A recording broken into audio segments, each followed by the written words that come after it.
Ce matin, je faisais un témoignage. Je partais en Corée. Le DC-10 dans lequel on était crachait. Le pilote a perdu le contrôle.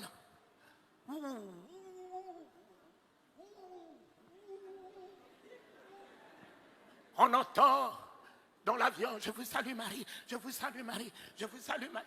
Des prières partout. Les hôtels, tout le monde par terre. Un petit sommeil m'a pris. Et ce petit sommeil m'a permis de voir un ange debout sous l'avion, tenant l'avion par un seul doigt. Un DC-10 où on était 500, tenant l'avion par un seul doigt. Un autre ange sur l'avion, il a déployé ses ailes, assurant la sécurité de l'avion. Je me réveille et je chante. À toi la gloire, ô ressuscité. À toi la victoire pour l'éternité. À toi la gloire, ô ressuscité. À toi la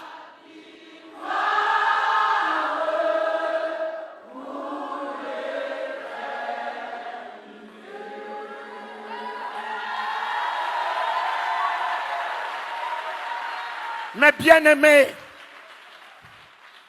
le commandant de bord m'a cherché. On m'a amené au poste de pilotage. Il m'a posé la question, êtes-vous un pasteur, un prêtre? J'ai dit, mais pourquoi? Il a dit, dès qu'on vous a entendu chanter, on nous a redonné le contrôle de l'avion. On nous a redonné le contrôle de l'avion. Mon ami, pour un seul juste,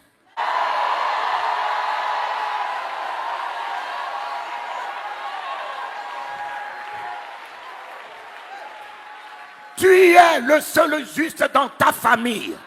Dieu gardera ta famille à cause de toi. Dieu préservera ton foyer à cause de toi. Dieu préservera tes entreprises à cause de toi. Soit la grâce de ta famille, soit le salut de ta famille, soit la victoire de ta famille, soit la bénédiction de ta famille, soit la bénédiction des nations. Oh Éternel, pour un seul juste, on était 500 dans ce DC-10. Et ils m'ont retenu par peur dans la cabine.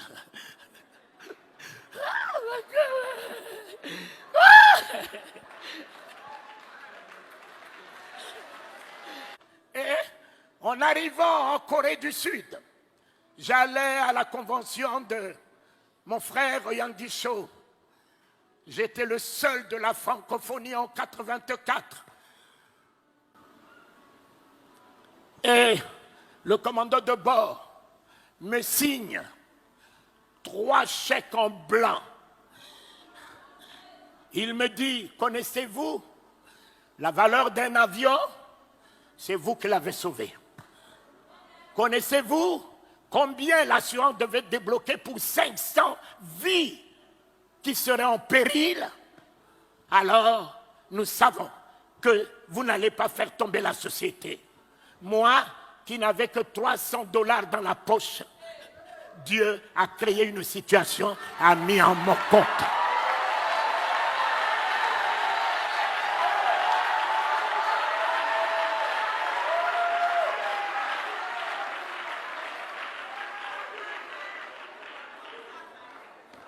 Dieu a créé une situation, il fait concourir toutes choses à notre bien.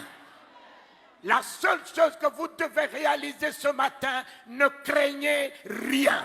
Ne craignez rien. Ne craignez rien. Ils sont tous des riens. Papa, le sida est rien. Le cancer est rien. L'hypertension est rien. Satan est rien. Les ennemis, rien.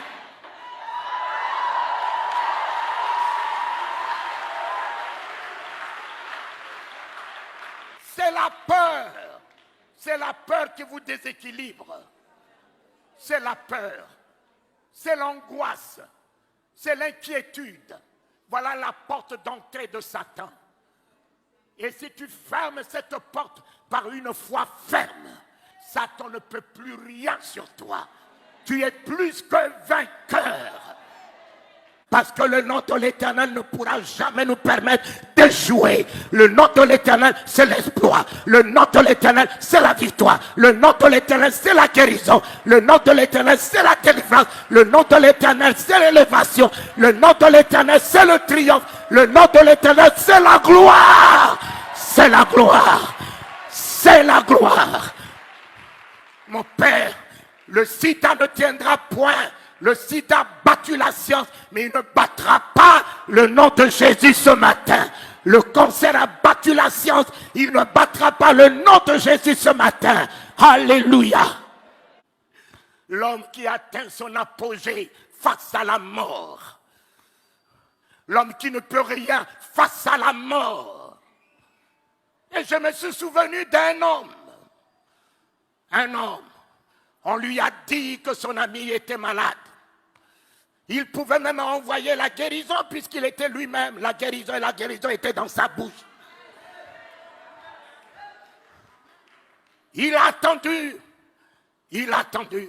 que ceci se décompose jusqu'à battre la science, jusqu'à battre les sorciers, jusqu'à battre l'homme. Il est revenu après 4 jours. L'Église n'est-elle pas dans le 4e millénaire? Quelle que soit la déconfiture de l'Église, il revient pour son Église.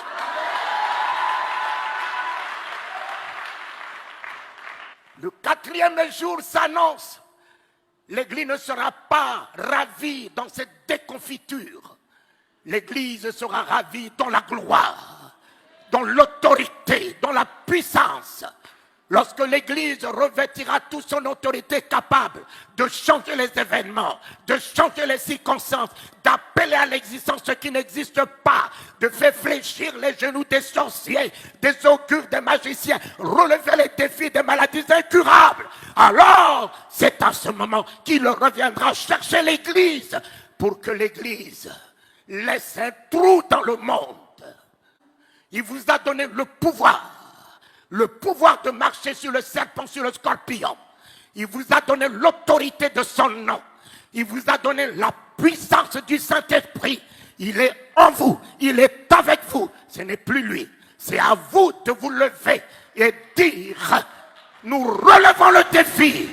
Nous changeons les événements. Nous changeons les circonstances.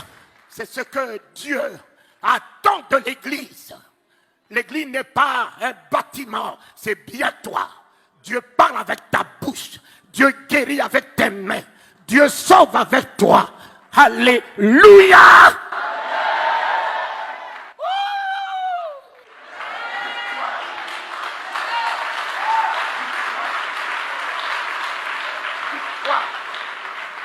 Victoire! Victoire! Un homme est venu au chevet de son ami. Il n'avait que la parole. Marthe, montrez-moi là où vous l'avez mis. Seigneur, ne va pas là-bas, il est pourri. Lazare dort. Lazare dort. Quel langage! Quel langage! Nous étions là. Nous l'avons vu mourir. Quel est le genre de ce prophète? Il n'était pas là. Il vient nous dire que Lazare dort. Il dort où? Mon ami, la foi a un langage. L'Église doit avoir un langage. L'Église ne doit pas parler le langage des événements. L'Église ne doit pas parler le langage des circonstances. L'Église doit être au-dessus des événements, au-dessus des circonstances. Tout va bien.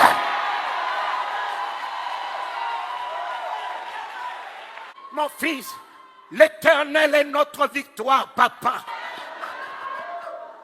David l'a engagé. Il a pris la tête de Goliath même avant que la pierre puisse partir. Il avait déjà gagné le combat. L'Éternel me donnera la tête de cet incirconcis. L'Éternel me donnera la tête de cet incirconcis. Je couperai sa tête. Il n'avait pas d'épée. Il a pris l'épée de l'ennemi lui-même pour lui couper sa tête. Soyez heureux, peuple de Dieu. Même si vous pensez qu'un jour, vous avez alors jeté la Bible, où est l'Éternel? Où est l'Éternel? Mon ami, il est à l'œuvre. Il est à l'œuvre. L'Éternel aujourd'hui est à l'œuvre. Réjouissez-vous. Même si les choses se décomposent, il le récupérera. Même si ta situation se décompose, ne t'en fais pas, garde que la foi. Il récupérera la situation. Il transformera la situation en ta faveur. Mais aujourd'hui, tu peux me parler de Jésus comment? Toi là, tu n'as que des versets. Tu n'as que la Bible déclare. La Bible déclare, mais Jésus n'est pas la Bible. Jésus est la parole de Dieu.